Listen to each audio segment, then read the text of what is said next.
దివ్యాంగులు ఇందిరా పార్క్ దగ్గర నిర్వహిస్తున్నటువంటి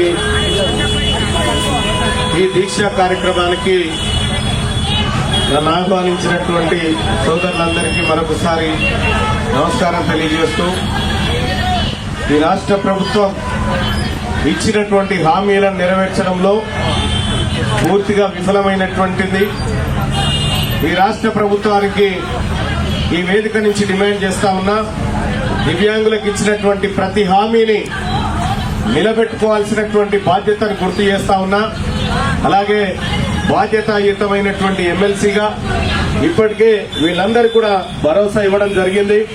ఆ విధంగా ఖచ్చితంగా దివ్యాంగుల పక్షాన నిలబడి పోరాటం చేయడానికి, వాళ్ళ బతుకుల్లో కనీస వెలుగులు నింపడానికి గిన్మార్ మల్లన్నగా నా వంతు ప్రయత్నం చేస్తానని చెప్పి తెలియజేసుకుంటా ఉన్నా.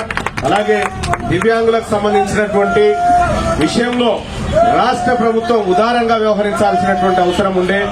ఏ పథకం అయినా మొదటగా దివ్యాంగులకు అమలు చేసిన తర్వాత ఈ రాష్ట్రంలో మిగతా వారికి అమలు చేయాల్సినటువంటి అంశాన్ని ఈ రాష్ట్ర ప్రభుత్వం గుర్తించాలనుకున్నా.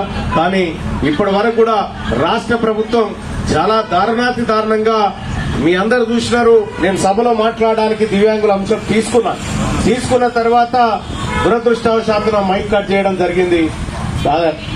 అది మాట్లాడేటువంటి సందర్భంలోనే అది కట్ చేయడం జరిగింది. ఎన్ని రకాలుగా దివ్యాంగులకు సంబంధించినటువంటి అంశాలు రాసుకపోయినంటే, తెలంగాణ రాష్ట్రం ఏర్పడ్డప్పటి నుంచి గవర్నమెంట్లు ఏం చెప్తా ఉన్నాయంటే, దివ్యాంగులకు సంబంధించినటువంటి పథకాలన్నీ మేము అమలు చేస్తున్నాం, దివ్యాంగులకు ఖర్చు పెడుతున్నాం అని చెప్పింది. కానీ కాదు, నా దగ్గర ఉన్నటువంటి నేను తీసుకుపోయిన లెక్కలలో దివ్యాంగుల సొమ్మే ప్రభుత్వం తిన్నది. ఆ లెక్కలు నా దగ్గర ఉండే. అది చెప్పడం కోసం నేను ప్రయత్నం చేస్తే మైక్ కట్ చేసినారు, వాడ మాట్లాడే ఛాన్స్ లేకుండా పోయింది. ఏదేమైనప్పుడు కూడా మైకులు కట్ చేయగలుగుతారు కానీ మన ప్రశ్నలు కట్ చేయలేరు. మనం ప్రజాక్షేత్రంలో ఉండి ఖచ్చితంగా ఈ దివ్యాంగులకు న్యాయం జరిగే వరకు పోరాటం చేస్తామని చెప్పి తెలియజేసుకుంటూ, ఇక దీక్ష విరమించినటువంటి వాళ్ళందరికీ కూడా మరొకసారి ధన్యవాదాలు తెలియజేసుకుంటూ, వీళ్ళందరికీ మేమందరం తెలంగాణ రాజ్యాధికార పార్టీ అండగా ఉంటుందని చెప్పి భరోసా ఇస్తూ సెలవు తీసుకుంటా ఉన్నా. Thank you.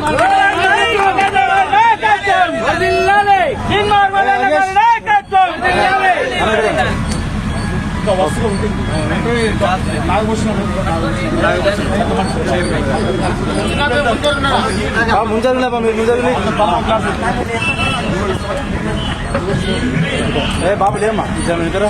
Okay next okay.